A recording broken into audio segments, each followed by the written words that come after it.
see who are the hottest and coldest teams are in the NBA currently. But before we get into that, make sure you do like the video. If you do like the video, subscribe to the channel, even though we are past 10,000 subs finally. Very, very, very exciting, I know. And also make sure maybe to comment down below maybe your favorite team. How are they doing? Comments about some of the teams and where they're placed. And if you believe these are actually the hottest or some of the not so doing great NBA teams as of currently in this video. So, but before we get into that, I do have a couple of thank yous to do in this video.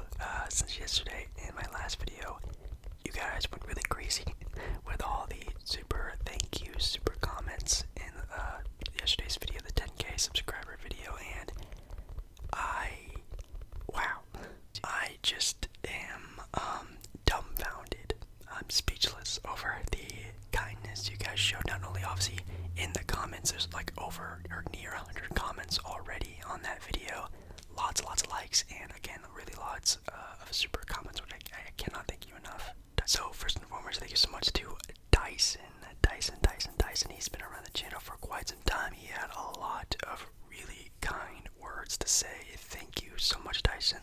I read multiple of your comments. You left a couple of them, but I did read them. Really means a lot to me. Wow, thank you so much. You're so kind. Also, thank you to Jay. You're the OG man. We have talked in emails before many of times, and you've been around for definitely a couple years, and you've always just been such a supporter, not only again in this sort of way, but just in your support, liking, always, literally always seeing you in the comments, just saying anything about the video. I really do appreciate it. Also, thank you to Yassine. Thank you so much, Yassine. Thank you so much, Andrew. Thank you so much, Andrew, for also the super thank you. I don't know if you've done one before. I'm trying to remember. Your name doesn't pop up in my head, but maybe this is your first time. If it is, what a time to do it, man. I cannot thank you enough. Thank you also. This is a funny name. To I love food, but don't like you. That's kind of mean, but thank you so much. What's your favorite food? I would actually love to know that. And also thank you to CM Digital. CM Digital. I also read the comment that you left, and also just lots of great words, and it really made me even more emotional yesterday, seeing those, reading those comments that you guys left, even if it wasn't connected to a super comment, super thank you. I cannot thank you enough. So just again, thank you for even just watching me, watching the video, liking the video, watching an ad, yada. You guys know the gist. So much support right now, and I love it. So I love you guys. Thank you so much. But anyways, let us jump right into the power rankings now. So for the power rankings, I think this was posted maybe yesterday or so, very up to date. In last place, reportedly the worst team currently in the NBA right now. Who do you think it is? Well, in 30th place, the last place team, we have the Houston Rockets. That's kind of a Noda type thing. They are, as of right now, 16-48. Definitely pretty bad. One stat here that is pretty interesting, though. They are number one in a stat. They are number one in NBA for pace of play.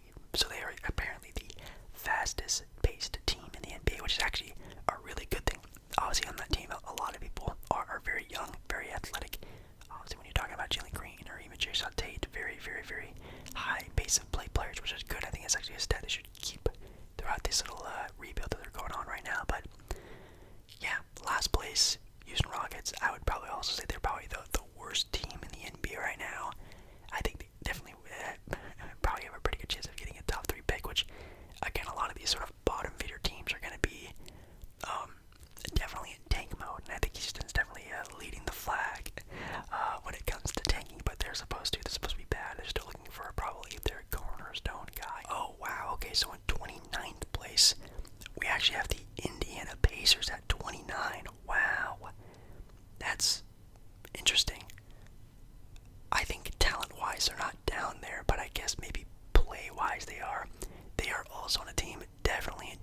this is a team that could actually probably win some games here and there. They probably really like tried, you know what I mean? But the Pacers again are just like the Houston Rockets looking for their cornerstone. Tyrese Haliburton is a great piece, but I don't think you can, play around, win games through Tyrese Haliburton. I think they're definitely a couple pieces away from that, and maybe even trading away, Malcolm Brogdon or I don't know, Miles Turner probably during the draft night, maybe to even get more out of this team through getting younger and stuff like that. So, 29th for the Indiana Pacers. I guess since they're in tank mode, allegory, here's a team that should probably be in that spot. At 28, we have the Orlando Magic. As of recording of this video, they are 16-49. Definitely pretty bad. Man, that is pretty bad. It is pretty nice to see that Marco Fultz is back on this team.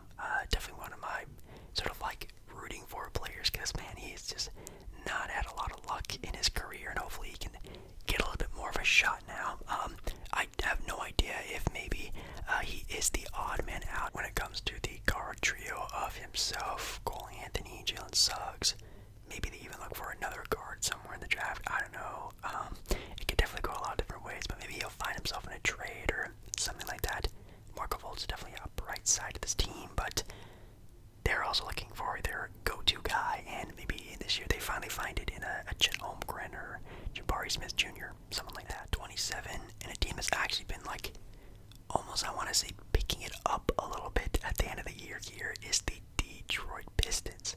They're a team that have won a couple of, close games. Buzzer beaters have actually shown some like good solid play down the stretch of NBA games, even though they are still 17-47, pretty bad.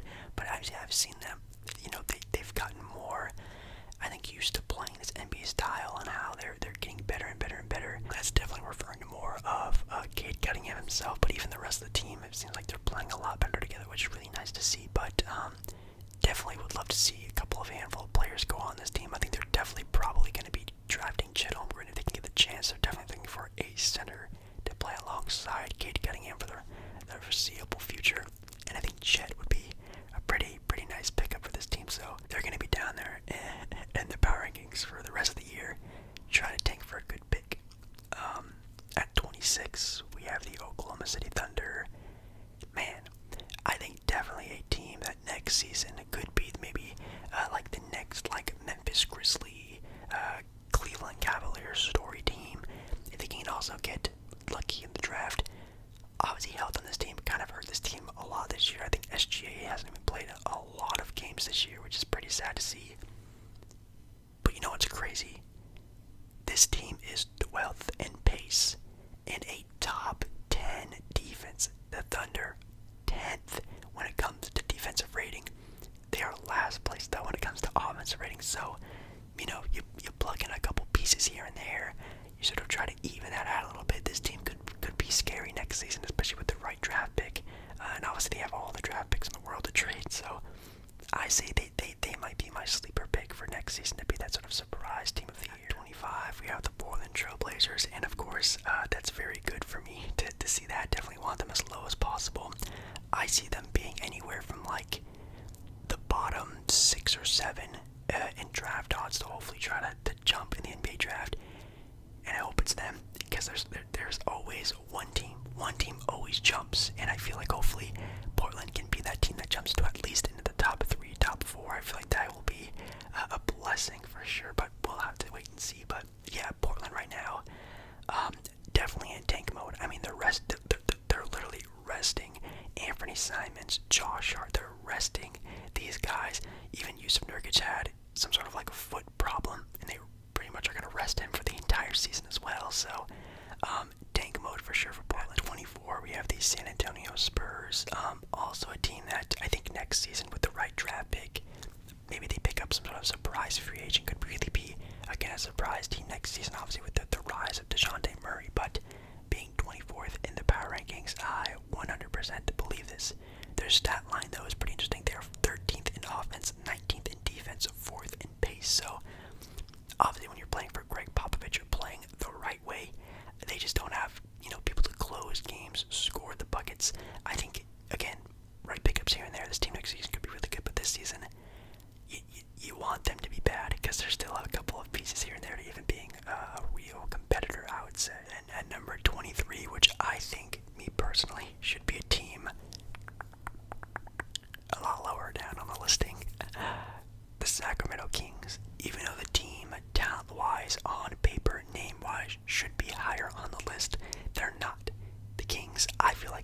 slightly lower on the listing because they are doing so bad still with a lot more to work with.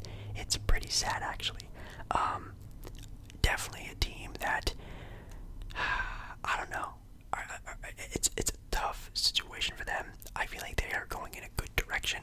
They are, I guess, technically in like a win now scenario with obviously trading with Domantas Sabonis and obviously still having De'Aaron Fox on there, but don't be surprised if a big time trade happens this offseason where it is with a bunch of players to add to that sort of dynamic duo, or the trading away of De'Aaron Fox. But 23rd, it should be higher, but it actually is lower. I don't really agree with them being 23. I think it should be lower, but it should actually be higher with all the talent they have. Okay, this team should actually be lower as well. At number 22, we have the New York Knicks. Oh man, that's a team that should be a lot higher. But anyways, the Knicks, of course, if you guys know, the past handful of weeks for the Knicks has been interesting. I don't know if they're still trying to make the playoffs or not, or if they're trying to tank for a pick. I have no idea the direction they're going in. I'm hoping they try to make the playoffs. I hope they try their best. I think they could even sneak in if they do play well enough down the stretch here. I think they definitely have the talent to do that, but will they? I don't know. I have no idea. It's so hard to talk about the Knicks because they are a team that should be way better and are talented enough, but they just can't win. They blow, 20-point leads, 15-point leads, double-digit leads, and man, it's very, very hard right now, I'm sure, for sure. But there are some plays here and there that they could actually make some big splashes in the free agency market. But again, it all comes down to, do people want to actually play for the Knicks still? Last season, yes. This season, that's a tougher question. 21, we have the Washington Wizards. The Wizards, that's actually not bad. They're 29-34. Definitely a team that has definitely skidded its way down to where they probably should have been at the start of the season. But then again, I mean, if I'm being quite honest, a team with Kristaps Porzingis, Kyle Kuzma, and also a possibility of returning Bradley Beal, who might get paid in the offseason $250 million. Yes, $250 million contract this offseason. This team next season probably will actually make the playoffs with that sort of big three with all these role players around them. That also might be one of the sleeper teams that even, at the start of the year will come off hot and maybe stay hot for the entire year. I don't know, but currently this season, obviously without Bradley Beal, definitely not there. I think this is actually a pretty solid spot for them. At 20th, we have the Los Angeles Lakers. Definitely a team that has struggled a lot, but I think I've definitely they've played good, but again, when it comes to closing games, struggle desperately. And there's also this whole thing with Russell Westbrook and him coming off the bench, and apparently a lot of people in the organization want him to come off the bench actually, which is pretty insane to think about that. But man, yeah, 20th, yikes. You would think they would be somewhere around 15 since they are sort of still in that playoff race, but I guess not. I don't know. Do I think they'll make the playoffs? Do you think they'll make the playoffs? Comment down below that. Do you think the Lakers will make the playoffs? Definitely let me know. Next we have the New Orleans Pelicans ranked right above them. That's kind of funny because the Lakers and the Pelicans, I would say, are the two teams battling for that final play-in spot at number 10. So that's crazy. Apparently Zion is being reevaluated to sort of maybe even get some playing time in this season. Maybe it'll happen. I think there's only a couple weeks left in the season anyway, so I don't even know that he's going to make it there in time. But man, if this team could get Zion back for even if it's 5 games, they could easily go 5-0 during that series. Obviously, with having CJ McCollum there now, Brandon Ingram's playing a lot better. Man, that could be tough if you're a Laker fan if Zion does come back.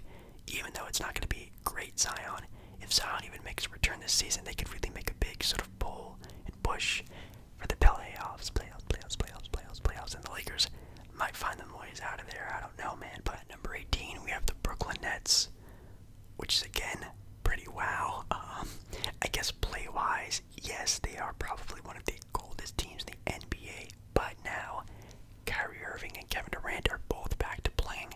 They've definitely played a lot better. So I guess technically I'll agree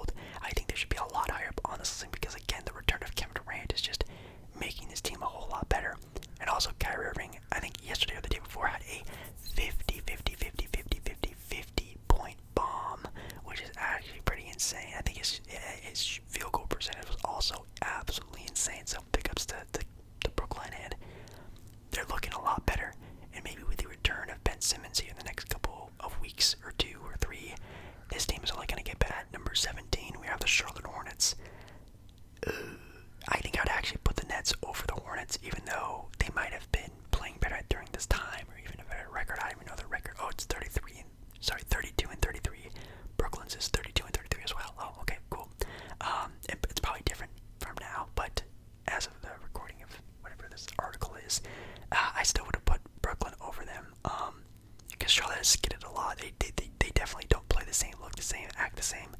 Kind of sucks, but definitely a team also going to next season. I think we'll get a lot of free agency buzz, and I think some I think some players will actually look to go and play in Charlotte. I think they'll pick up some good free agents this upcoming season and even be even better for this next season. But Charlotte Hornets definitely a very fun team to watch.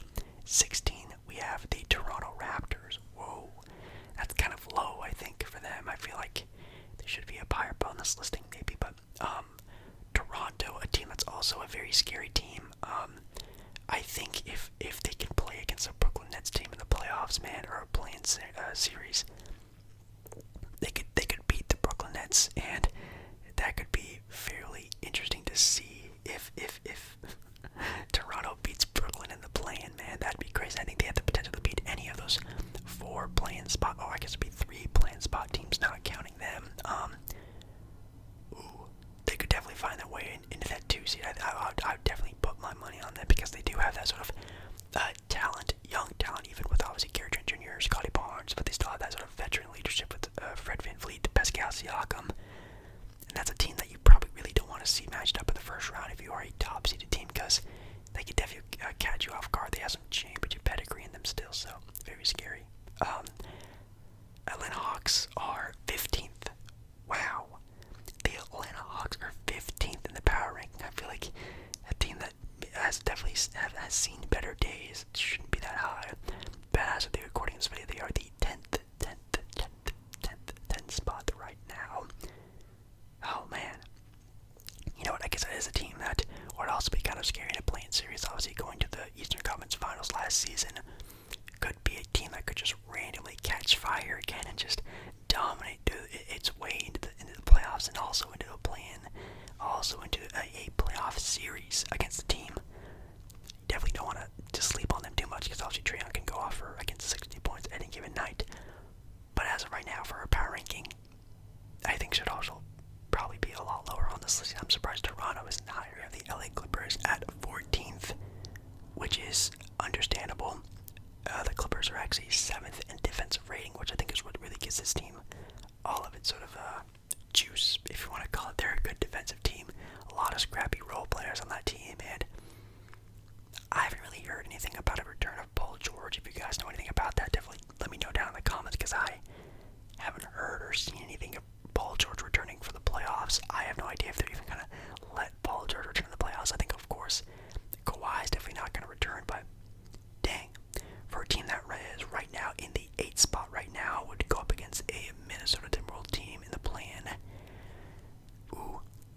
You know what actually is kind of a sucky thing is that this team could actually find its way out of the playoffs, because let's say they lose against the Minnesota Timberwolves because they have a little bit more of a, star power, I would say.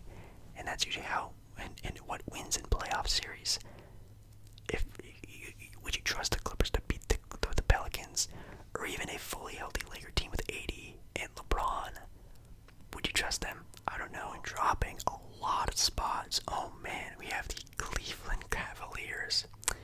That is sad. Yeah, Cleveland for a while was top 3, and then they were top 4, and now they're down to the 6th spot, which again is good. They're avoiding the play-in series, which is very well. But also, if you guys didn't hear, Jared Allen, I think, fractured his finger or his wrist. I think some sort of hand injury, and it's going to be out for, it could be the entire year. It matters how far they get into, the playoffs and stuff, but he could be out for the entire year. It's going to be many weeks without him, so that really hurts them a lot, and I'm sure that puts a big sort of question mark on this team. This is probably the team you maybe even want to play now in the first round of the playoffs. So, right now they would play the Milwaukee Bucks, so yeah, that's not going to be good, especially when you need a guy to guard Giannis down in the paint. I don't think Evan Mobley could do that. I think Jared Allen definitely would have been your best bet, but now with them out, dang, that sucks. 12th, we have the Minnesota Timberwolves. Definitely another one of my teams that I'm rooting for this year, since Portland sucks. I love Karl-Anthony Towns. Y'all know I'm a big D'Angelo Russell fan still. Anthony Edwards is definitely an up-and-coming player for sure.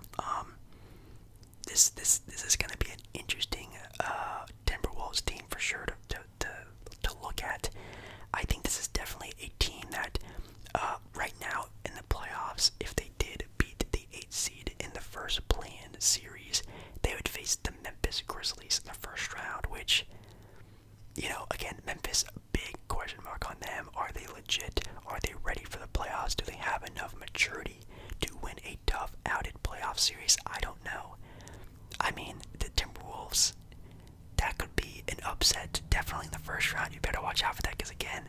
when it comes to star power, man, when it comes to names, they definitely have it. But when it comes to play, that's what we really got to see of them, because sometimes they look like the Minnesota Timberwolves back in the day when they were probably the worst team in the NBA. But as of right now, they're third in pace, 7 in offensive rating, and 15th in defensive rating, which actually isn't a bad sort of give and go. So they're playing very well. A lot of great players. Definitely a sleeper team in the playoffs. Maybe at 11 we have the Chicago Bulls, which is definitely a team that I feel like is in a good spot right now. I think the most reason why they're down right now is because I think there's a stat somewhere floating around Twitter everywhere I look, is that I think they're like 15-0, or I'm sorry, they're 0-15 or 1-14 against like the top tier NBA teams, like the top 3 in each conference. I think they're like 1-14 or 0-15. Like, it seems like they can't beat like the true contenders, which would make them not a true contender, but I don't know. I think they can definitely find their way to the second round of the playoffs, but obviously when it comes to them facing against a Bucks, a Sixers, even a Brooklyn Nets team, I don't find themselves in a very favorable matchup. But again, I think we all saw it happening, that this team isn't finished. This isn't a finished product. This team is still relatively young in its core, and it's still a couple pieces away. Lots of injuries happened to this team already this season, so I think next season would be a more of a now it's time to go for it. This season, I would say, they're just seeing what can happen, and it's looking pretty good for them this season. Number 10, we have the Golden State Warriors at number 10, breaking into the top 10. Definitely another team that has definitely been on a lot of up and downs, and have definitely sort of coasted their way into the spot they are right now. Obviously, with the play of Steph Curry not being the greatest and sort of not really having that MVP sort of finishing that we all saw them at the beginning of the year having, but still, obviously an amazing player. And I feel like the Warriors are tricking us almost. I feel like they're almost wanting us to let our guard down about them and the rest of the league, but they're still going to be that super dominant team out in the West. Could even be in the NBA Finals, even win a championship. I would say at number 9 we have the Milwaukee Bucks, and they're definitely a team that's definitely been picking it up a lot more at the end of the season here. I mean, Giannis every single game makes even more and more of a case of him being the MVP, or maybe even just undoubtedly the best player in the NBA. And Chris Middleton has also stepped it up a lot in a different scenarios here and there in games. Drew Holiday, oh my goodness, he's looking like he could really be a solid third option for this team. We knew he was that already, but like this season, man, he's getting buckets, playing defense, being a great point guard. I mean, he's doing it all for this team already, for this team that was struggling pretty early on in the season, but they're 6th in pace, 4th in offensive rating, and 12th in defense. This team is still pretty dominant. They're still to play. They can definitely still win the NBA title this year, which is crazy. 8th, we have the Utah Jazz, also a sleeper team. Always the team that's very scary when it comes to the regular season. They're 1st in offensive rating, 13th in defense. Obviously, regular season, we love the Utah Jazz. When it comes to the playoffs, though, that's where it gets a little bit scary for them. I do think they'll make it out of the first round. I think if they're a 4 seed, I think right now they would play Dallas, and I think they could beat Dallas. They could beat Dallas. Will they? I have no idea, but I think they could. But when it comes to them, I mean, even last season when they go up against another upper echelon team like the Clippers, like they did last season, once they face the Suns or the Warriors, I feel like that's where they crumble. And again, the Utah Jazz are just a second round outing in the NBA season again this year, which really sucks, but we'll have to see. I love Donovan Mitchell, one of my favorite players, but man, this team, we really need to see what happens in the playoffs for them. Wow, ranked right above them actually are the Dallas Mavericks. Wow. That's basically just a play of Luka Doncic. I feel like Luka Doncic every single game has a 40-point triple-double almost. He's going absolutely insane. But Spencer Dinwiddie has definitely played a lot better since, being traded and finally getting used to being there in Dallas. Really nice to see that. I feel like that's actually not a bad pickup for them. Is he overpaid? Absolutely, but that's a good pickup for them. But again, a team I don't really trust in the playoffs. This is definitely an unfinished product of a team, but even with an unfinished product of a team, Luka Doncic can still carry this team to a really good record. So big ups to the Dallas Mavericks, but definitely not a great sort of building of a team, but they'll be better next year, I think. 6th, we have the 76ers. Obviously, with the return of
out for the Denver Nuggets, man. They could be even scarier than what they are already. 4, we have the Memphis Grizzlies. They jumped all the way to the 2 seed, and that's actually pretty crazy because obviously the Suns are an uncatchable 1 seed. There are many, I think they're like 8 or 7 games ahead of the 2nd seed, but the Grizzlies going for, they were like a mid-tier team to now they're the 2nd team record-wise in the NBA West. Now, are they legit? We will see, and that's the biggest, maybe one of the biggest question marks of the entire NBA season is, are the Memphis Grizzlies legit title contenders? Does their record really show who they are and who they're going to be in the playoffs? I have no idea, but I'm very, very, very excited to see that. Whoa. I forgot. Yeah, 3rd we have the Boston Celtics. Holy cow. Are they the 3rd hottest team in the NBA? Oh, maybe they are. I remember the Celtics were, a floating 8, 7, 9 seeded team for quite some time. They are pretty much tied almost for the 4 seed, only a couple games behind even being the 2 seed. If they make up a couple games here and there, a couple teams lose here and there, the Celtics could be the 2 seed at the end of the day. Oh my god, that's actually really cool to see. Jason Tatum is definitely a great player. I think we all know that. Jaylen Brown definitely playing a lot better together as a duo, which is great to see. Derek White, I feel like it was maybe even the best trade for a team during the NBA trade deadline. That really shifted the scales a lot, and the team is just playing a lot better together, and I'd love to see that. I will really need to see how this team plays in the playoffs, though, especially if they play up against, again, like an upper echelon team, like a Nets or someone like that. But I'm very excited to see what they can do in the playoffs. But even for the regular season, I think they might finish the season out being maybe the 3rd seed. I think they definitely have that potential for sure. And no surprises here. The number 2 spot, we have the Miami Heat, of course, the number 1 team record-wise in the NBA Eastern Conference, and still, in my opinion, one of the most underrated teams in the NBA. Crazy how little we talk about the number 1 seed being pretty insignificant, which is kind of sad, but the team-wise, only going to be better in the playoffs once the rotation is shortened. Their role players, the players that they do have, play very hard and very well. I love to watch them play. A very fun team, and obviously with 6th man of the year, Tyler Hero. I'm excited to watch the Miami Heat this year. I'm so excited for the playoffs. The Miami Heat are definitely going to be sort of that sleeper team that, I don't know, once it comes to the 2nd round, can they really push the pace with a Bucks, a Sixer team? We'll have to find out. And the number 1 team in the NBA, record-wise, the number 1 team in the NBA, maybe everything-wise, the Phoenix Suns. Phoenix Suns, obviously, even without having Chris Paul, are still an amazing team. And I loved watching Cam Johnson the other night against the Knicks. That was a crazy game, watching him sort of basically be on fire and hitting that game winner. That was a lot of fun. I feel like only when Chris Paul comes back, this team is just going to get better and better and better. They might even not even need Chris Paul to even come back till after the 1st round, which only gives him more health, only gives him more of a rest, which I think is going to be perfect for them for a finals push. I think this team might even rest Chris Paul for the entire 1st round of the playoffs. What do you guys think? I think that's not a crazy thing to think, but they're obviously the number 1 team. They're killing it this year. So yeah, guys, thank you so much for watching this video. Hopefully you enjoyed my sort of whispered ramble for some basketball talk. And yeah, I guess make sure to like the video if you liked the video. Comment down below maybe your favorite team, how they're doing, or some other of these other teams, and how do you think about them? How excited you are for the NBA playoffs? Because I know I'm super excited. And yeah, make sure you subscribe to the channel. I love you, love you, love you, love you, love you, love you, love you, love you, love you. Thank you so much for all the support in last night's video. Really meant a lot to me, and I'll see you again in my next video very soon.